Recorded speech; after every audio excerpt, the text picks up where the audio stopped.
ರಾಜ್ಯ ಕಾಂಗ್ರೆಸ್ನಲ್ಲಿ ನಿಲ್ತಾ ಇಲ್ಲ ಶಾಸಕರ ಅಸಮಾಧಾನ. ರಾಜ್ಯ ನೀತಿ ಆಯೋಗದ ಉಪಾಧ್ಯಕ್ಷ ಸ್ಥಾನಕ್ಕೆ ರಾಜೀನಾಮೆಯನ್ನ ಕೊಟ್ಟಿದ್ದಾರೆ ಬಿ.ಆರ್. ಪಾಟೀಲ್ ಅವರು. ರಾಜ್ಯ ಕಾಂಗ್ರೆಸ್ನಲ್ಲಿ ಅಸಮಾಧಾನ ನಿಲ್ತಾ ಇಲ್ಲ ಶಾಸಕರು. ರಾಜ್ಯ ನೀತಿ ಆಯೋಗದ ಉಪಾಧ್ಯಕ್ಷ ಸ್ಥಾನಕ್ಕೆ ರಾಜೀನಾಮೆಯನ್ನ ಕೊಟ್ಟಿದ್ದಾರೆ. ಉಪಾಧ್ಯಕ್ಷ ಸ್ಥಾನಕ್ಕೆ ಶಾಸಕ ಬಿ.ಆರ್. ಪಾಟೀಲ್ ರಾಜೀನಾಮೆ ಕೊಟ್ಟಿದ್ದಾರೆ. ಕರ್ನಾಟಕ ರಾಜ್ಯ ನೀತಿ ಮತ್ತು ಯೋಜನಾ ಆಯೋಗದ ಉಪಾಧ್ಯಕ್ಷರಾಗಿದ್ದರು. ಸಚಿವ ಸ್ಥಾನ ಕೈ ತಪ್ಪಿರೋದಕ್ಕೆ ರಾಜೀನಾಮೆಯನ್ನ ಸಲ್ಲಿಕೆ ಮಾಡಿದ್ದಾರೆ. ಅವರಿಗೆ ನೋವಾಗ್ಬಿಟ್ಟಿದೆ ಬಿ.ಆರ್. ಪಾಟೀಲ್ ಅವರಿಗೆ. ಪಾಪ ರಾತ್ರಿ 12 ಗಂಟೆ ಆ ಸಮಯದಲ್ಲಿ ರಾಜೀನಾಮೆಯನ್ನ ಕೊಟ್ಟಿದ್ದಾರೆ. ರಾಜೀನಾಮೆ ಪತ್ರವನ್ನ ರವಾನಿಸಿದ್ದಾರೆ ಪಾಟೀಲ್. ಈ ಹಿಂದೆ ಸಿದ್ದು ಅವಧಿಯಲ್ಲೂ ಸಚಿವ ಸ್ಥಾನ ಕೈ ತಪ್ಪಿತ್ತು. ಡಿ.ಕೆ ಸಂಪುಟದಲ್ಲಾದರೂ ಸ್ಥಾನ ಸಿಗುತ್ತೆ ನಿರೀಕ್ಷೆ ಇತ್ತು. ಅವರಿಗೆ ಸ್ಥಾನ ಸಿಗುತ್ತೆ ಅನ್ನುವ ನಿರೀಕ್ಷೆ ಇತ್ತು. ಸಚಿವ ಸ್ಥಾನ ಸಿಗದಿದ್ದಕ್ಕೆ ರಾತ್ರೋರಾತ್ರಿ ರಾಜೀನಾಮೆ ಸಲ್ಲಿಕೆ ಮಾಡಿದ್ದಾರೆ. ಅಸಮಾಧಾನ, ಆಕ್ರೋಶ ಎಲ್ಲವೂ ಕೂಡ ವ್ಯಕ್ತವಾಗ್ತಿದೆ ರಾಜ್ಯದ ಹಲವು ತಾಲೂಕುಗಳ ಶಾಸಕರಿಗೆ. ಈಗ ಬಿ.ಆರ್. ಪಾಟೀಲ್ ಅವರು ನೋಡಿ, ಸಿದ್ದರಾಮಯ್ಯನವರ ಸಂಪುಟದಲ್ಲಿ ಅವರಿಗೆ ಸಚಿವ ಸ್ಥಾನ ಕೈ ತಪ್ಪಿತ್ತು.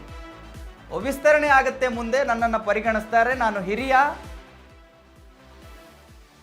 ನನ್ನ ಹಿರಿತನಕ್ಕೆ ಗೌರವ ಕೊಟ್ಟು ಅವರು ಸಚಿವ ಸ್ಥಾನವನ್ನು ಕೊಡ್ತಾರೆ ಅಂತ ಹೇಳಿ ಅನ್ಕೊಂಡಿದ್ರು ಬಿ.ಆರ್. ಪಾಟೀಲ್ ಅವರು. ಬಟ್ ಸಚಿವ ಸ್ಥಾನ ಇಲ್ಲೂ ಕೂಡ ಕೊಟ್ಟಿಲ್ಲ. ಮೊದಲೇ ಅಸಮಾಧಾನಿತರಾಗಿದ್ರು ಅವರು. ಬಿ.ಆರ್. ಪಾಟೀಲ್ ಅವರು ಮೊದಲೇ ಸಿಟ್ಟಿಗೆದ್ದಿದ್ರು. ಹಿಂದೆ ಈ SIR ಪ್ರಕ್ರಿಯೆಯಲ್ಲಿ, ಅದರಲ್ಲಿ ನಿಮ್ಗೆ ಗೊತ್ತಿದೆ, ಅವರ ಯಾಳಂದ್ ಸೈಡೆಲ್ಲ ಈ ಮತಪ್ಪ ಇದ್ರ ಬಲ್ಲಿ ಈ ವೋಟ್ ಚೋರಿ ಅಥವಾ ಮತ್ತೊಂದರಲ್ಲಿ ಕೂಡ ಭಾಳ ಅವರ ಹೆಸರು ಕೇಳಿ ಬರ್ತಾ ಇತ್ತು. ಅಂದರೆ ಅವರ ಕ್ಷೇತ್ರದಲ್ಲಿ ಆಗಿದೆ ಅಂತ ಹೇಳಿ. ಸೊ ಇವಾಗ ಸಚಿವ ಸ್ಥಾನ ಸಿಗುತ್ತೆ ಅಂತೇಳಿ ನಿರೀಕ್ಷೆಯಲ್ಲಿದ್ದರು. ಬಟ್ ಸಿಕ್ಕಿಲ್ಲ. ಡಿ.ಕೆ ಸಂಪುಟದಲ್ಲೂ ಕೂಡ ಸಿಕ್ಕಿಲ್ಲ. ಅವರಿಗೆ ಸಿಟ್ಟಾಗ್ತಾ ಇದೆ, ಆಕ್ರೋಶ ಬರ್ತಾ ಇದೆ. ಆ ಕಾರಣಕ್ಕೆ ಅವರು ರಾಜೀನಾಮೆಯನ್ನು ಕೊಟ್ಟಿದ್ದಾರೆ. ಸೊ ವೀಕ್ಷಕರೇ, ಬಿ.ಆರ್. ಪಾಟೀಲ್ ಅವರನ್ನ ಹಿಡ್ಕೊಂಡು ಎಲ್ಲರೂ ಕೂಡ ಶಾಸಕರುಗಳು ಸಿಟ್ಟಿಗೆ ಹೇಳ್ತಾ ಇದ್ದಾರೆ. ನಮಗೆ ಸಿಕ್ಕಿಲ್ಲ, ನಮಗೆ ಸೂಕ್ತವಾದಂಥ ಸ್ಥಾನಮಾನಗಳು ಪಕ್ಷದಲ್ಲಿ ಸಿಗ್ತಾ ಇಲ್ಲ ಅಂಥೇಳಿ ಅವರ ಆಕ್ರೋಶ ಹೊರ ಹಾಕ್ತಾ ಇದ್ದಾರೆ. ನೋಡಿ, ರಾಜ್ಯ ನೀತಿ ಮತ್ತು ಯೋಜನಾ ಆಯೋಗದ ಉಪಾಧ್ಯಕ್ಷ ಸ್ಥಾನಕ್ಕೆ ದಿನಾಂಕ 5/6/2026 ರಾಜೀನಾಮೆ ಸಲ್ಲಿಸುತ್ತೇನೆ ಅಂತ ಹೇಳಿ ಅವರೇ ಪೋಸ್ಟ್ ಅನ್ನು ಮಾಡಿರ್ತಕ್ಕಂಥದ್ದು. ವೀಕ್ಷಕರೇ, ಇನ್ನಷ್ಟು ಮಾಹಿತಿಯನ್ನು ಕೊಡ್ತಾರೆ ನಮ್ಮ ಪ್ರತಿನಿಧಿ ವಿನೋದ್ ಅವರು. ನನಗೆ ಫೋನ್ ಸಂಪರ್ಕದಲ್ಲಿ ಸಿಗ್ತಾ ಇದ್ದಾರೆ. ವಿನೋದ್, ನೋಡಿ, ಬಿ.ಆರ್. ಪಾಟೀಲ್ ಅವರು ಸಿದ್ದರಾಮಯ್ಯನವರ ಕಾಲದಲ್ಲಿ ಅಥವಾ ಅವರ ಸಂಪುಟದಲ್ಲಿ ಸಚಿವ ಸ್ಥಾನ ಸಿಗುತ್ತೆ ಅಂಥೇಳಿ ಭಾಳ ನಿರೀಕ್ಷೆ ಇತ್ತು, ಅಲ್ಲೂ ಕೈ ತಪ್ಪಿತು.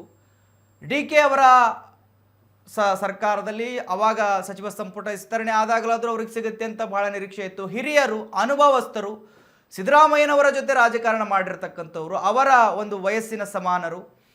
ಸೊ ಅವರಿಗೆ ಕೈ ತಪ್ಪಿರ್ತಕ್ಕಂಥದ್ದು. ಇವಾಗ ಅವರು ರಾಜೀನಾಮೆ ಕೊಡುವಂತಕ್ಕೆ ಹೋಗ್ಬಿಟ್ಟಿದ್ದಾರೆ. ಸೊ ಹೆಚ್ಚಿನ ಮಾಹಿತಿ ಕೊಡೋದಾದ್ರೆ ಏನಿದೆ ವಿನೋದ್? ಮಾದೇವ್ದಿಗ ರಾಜೀನಾಮೆ ಕೊಡೋ ಹಂತಕ್ಕೇನು ಹೋಗಿಲ್ಲ. ನಿನ್ನೆ ತಡರಾತ್ರಿ 12 ಗಂಟೆಗೆ ಅವರು ತಮ್ಮ ಉಪಾಧ್ಯಕ್ಷ ಸ್ಥಾನಕ್ಕೆ ಒಂದು ರಾಜೀನಾಮೆಯನ್ನು ಕೊಟ್ಟಿದ್ದಾರೆ. ಮುಖ್ಯ ಉದ್ದೇಶ, ಯಾಕಂದ್ರೆ ಅವರು ಇಷ್ಟು ದಿನ CM ಡಿ.ಕೆ ಆದ್ಮೇಲೆ 2 ತಿಂಗಳ ತನಕ ಇದ್ರ ಜೊತೆಗೆ ಮಾಜಿ CM ಏನು ಸಿದ್ದರಾಮಯ್ಯ ಇರೋದು ಅವರ ಕಾಲದಲ್ಲೂ ಈ ಒಂದು ನೀತಿ ಆಯೋಗದ ಉಪಾಧ್ಯಕ್ಷರಾಗಿದ್ರು. ಆದ್ರೆ ದಿಢೀರಿಗೆ ಕ್ಯಾಬಿನೆಟ್ ಎಕ್ಸ್ಟೆನ್ಷನ್ ಆದ ಮೇಲೆ ತಮ್ಮ ಸ್ಥಾನಕ್ಕೆ ರಾಜೀನಾಮೆ ಕೊಟ್ಟಿದ್ದಾರೆ. ಅಂದ್ರೆ ಅವ್ರಿಗೆ ಎಲ್ಲೋ ಒಂದ್ ಕಡೆ ಒಂದು ಅಸಮಾಧಾನ ಇದೆ. ಯಾಕಂದ್ರೆ ಎಲ್ಲೋ ಒಂದ್ ಕಡೆ ಎಲ್ಲ ಅಸಮಾಧಾನ ಇದ್ದೇ ಇದೆ. ಯಾಕಂದ್ರೆ ಈ ಹಿಂದೆನೂ ಸಹ ಒಂದು ಕೆಲವಷ್ಟು ಕ್ಯಾಬಿನೆಟ್ ವಿಸ್ತರಣೆ ಆದಾಗ, ಅಂದ್ರೆ ಸಿದ್ದರಾಮಯ್ಯ ಗೌರ್ಮೆಂಟ್ ಅಲ್ಲಿ ಕ್ಯಾಬಿನೆಟ್ ವಿಸ್ತರಣೆ ಆದಾಗ ಅವರು ಸಹ ಒಂದು ಓಪನ್ ಅಪ್ ಆಗಿ ಹೇಳಿದ್ರು ಮಾಧ್ಯಮಗಳ ಎದುರುಗಡೆ, ಇಲ್ಲ ನಂಗೆ ಸಚಿವ ಸ್ಥಾನ, ನಾನು ಇಷ್ಟು ಸರಿ MLA ಆಗಿದ್ರಿ, ನನಗೆ ಸಚಿವ ಸ್ಥಾನ ಕೈ ತಪ್ಪಿದೆ, ನಾವು ಕೊಡ್ಲೇಬೇಕು, ಸೀನಿಯಾರಿಟಿ ಆದ್ಮೇಲೆ ಕೊಡ್ಬೇಕು, ಜೊತೆಗೆ ನನ್ನ ಒಂದು ಕ್ಷೇತ್ರದ ವಾರ ಆದ್ರೂ ಕೊಡ್ಬೇಕು, ಅಂದ್ರೆ ಆ ಒಂದು ಸಮಯದಲ್ಲಿ ನಂಗೆ ಕೊಟ್ಟಿರಲಿಲ್ಲ, ಈ ಕ್ಷಮದಲ್ಲಿ ಆದ್ರೂ ಆಗುತ್ತೆ ಅನ್ನೋ ಒಂದು ನಿರೀಕ್ಷೆಯನ್ನ ಮಾಧ್ಯಮಗಳ ಎದುರುಗಡೆ ಹೇಳಿದ್ರು. ಆದ್ರೆ ಇದುವರೆಗೂ ಸಹ ಒಂದು ಅವರಿಗೆ ತಮ್ಮ ಸಚಿವ ಸ್ಥಾನ ಸಿಗದೇ ಇರೋದಕ್ಕೆ ನಿಜಕ್ಕೂ ಅವರು ಬೇಸರಾಗಿ ತಮ್ಮ ಉಪಾಧ್ಯಕ್ಷ ಸ್ಥಾನಕ್ಕೆ ರಾಜೀನಾಮೆಯನ್ನು ಕೊಟ್ಟಿದ್ದಾರೆ. ಈಗ ನೋಡಿ, ಒಂದು ಕ್ಷೇತ್ರದಿಂದ ಸತತವಾಗಿ 4 ಬಾರಿ ಒಂದು ಶಾಸಕರಾಗಿದ್ದಾರೆ, ಮತ್ತೊಂದು ಕಡೆ 1 ಬಾರಿ ವಿಧಾನ ಪರಿಷತ್ ಶಾಸಕರು ಆಗಿದ್ದಾರೆ, ಜೊತೆಗೆ ವಿಧಾನ ಪರಿಷತ್ನ ಉಪಸಭಾಪತಿನೂ ಆಗಿ ಕೆಲಸವನ್ನು ನಿರ್ವಹಿಸಿದ್ದಾರೆ. ಇಷ್ಟೆಲ್ಲ ಒಂದು ಅನುಭವ ಇರ್ತಕ್ಕಂಥ ವ್ಯಕ್ತಿಗೆ ಒಂದು ಸಚಿವ ಸ್ಥಾನ ಸಿಗದಿದ್ದಕ್ಕೆ ನಿಜಕ್ಕೂ ಅವರು ಬೇಸರ ಆಗಿ ತಮ್ಮ ಉಪಾಧ್ಯಕ್ಷ ಸ್ಥಾನಕ್ಕೆ ನಿನ್ನೆ ದಿಢೀರ್ ರಾತ್ರಿ, ಯಾಕಂದ್ರೆ BR ಪಾಟೀಲ್ ರಾಜೀನಾಮೆ ಕೊಡ್ತಾರೆ ಅನ್ನೋದಿತ್ತು, ಆದ್ರೆ ಇಷ್ಟು ತಡರಾತ್ರಿ ಒಂದು ರಾಜೀನಾಮೆ ಕೊಡ್ತಾರೆ ಅನ್ನೋದು ನಿಜಕ್ಕೂ ಯಾರಿಗೊಂದು ಊಹೆ ಅನ್ನೋದೇ ಇರಲಿಲ್ಲ. ಇನ್ನು ಮತ್ತೊಂದು ಕಡೆ ಕೆಲವಷ್ಟು ಮಾತುಗಳು ಕೇಳಿ ಬರ್ತಿದ್ದೇವೆ. BR ಪಾಟೀಲ್ ಅವರು ಸಹ ತಮ್ಮ ಶಾಸಕ ಸ್ಥಾನಕ್ಕೆ ರಾಜೀನಾಮೆ ನೀಡ್ತಾರೆ ಅನ್ನೋ ಒಂದು ಮಾತುಗಳು ಸದ್ಯ ಕಾಂಗ್ರೆಸ್ ವಲಯದಲ್ಲಿ ಓಡಾಡ್ತಿದೆ. ಆದ್ರೆ ಇದಕ್ಕೆ ಯಾವುದೇ ರೀತಿ ಒಂದು BR ಪಾಟೀಲ್ ಒಂದು ಓಪನ್ ಅಪ್ ಆಗಿ ಹೇಳಿಲ್ಲ. ಆದ್ರೆ ಕೆಲವಷ್ಟು ಅವರ ಮೂಲಗಳಿಂದ, ಅಂದ್ರೆ ಅಕ್ಕಪಕ್ಕ ಇರ್ತಕ್ಕಂಥ ಕೆಲವಷ್ಟು ಕಾರ್ಯಕರ್ತರು ಅವರ ಮೂಲಗಳಿಂದ ಬಂದಿರತಕ್ಕಂಥ ಮಾಹಿತಿ. ಆದ್ರೆ ಅವ್ರು ಏನ್ ನಿರ್ಧಾರ ಮಾಡ್ತಾರೆ ಅನ್ನೋದು ಕಾದ್ ನೋಡ್ಬೇಕು. ಜೊತೆಗೆ ಹೈಕಮಾಂಡ್ ನಾಯಕರು ಹೇಳ್ಬಿಟ್ಟು ಯಾರು ರಾಜೀನಾಮೆ ಕೊಟ್ಟು ತಕ್ಷಣ ಅವ್ರು ಅಕ್ಸೆಪ್ಟ್ ಮಾಡ್ಕೊಳ್ಳಿ ಅಂದ್ಬಿಟ್ಟು ಹೇಳಿದ್ರೆ, ಆದ್ರೆ ತಕ್ಷಣ ಅಕ್ಸೆಪ್ಟ್ ಮಾಡ್ಕೊಳ್ಳೋಕೆ ಸದ್ಯ ಯಾರು ಸಭಾಪತಿ ಆಗ್ಲಿ ಉಪಸಭಾಪತಿ ಆಗ್ಲಿ ಅಧಿಕಾರ ಪ್ರಮಾಣ ವಚನ ಸ್ವೀಕರಿಸಿಲ್ಲ. ಆ ಒಂದು ಪ್ರಮಾಣ ವಚನ ಸ್ವೀಕರಿಸಿ ನಾವು ವಿಧಾನಸಭೆ ಸೆಕ್ರೆಟರಿ ರಾಜೀನಾಮೆ ಕೊಟ್ಟರು ಅವರಿಗೆ ಅಕ್ಸೆಪ್ಟ್ ಮಾಡ್ಕೊಳ್ಳುವಂತದೊಂದು ಅಧಿಕಾರ ಇಲ್ಲ, ಯಾಕಂದ್ರೆ ಪರಮಾಧಿಕಾರ ಇರೋದು ಸಭಾಪತಿಗಳಿಗೆ. ಸೊ ಆ ಒಂದು ಕಾರಣ ಬಂದ್ಮೇಲೆ ತಮ್ಮ ರಾಜೀನಾಮೆ ಕೊಡ್ತಾರೆ ಅನ್ನೋದು ಕಾದ್ ನೋಡ್ಬೇಕಿದೆ Mahadev. Okay thank you Vinod ನಿಮ್ಮೆಲ್ಲ ಮಾಹಿತಿಗಾಗಿ.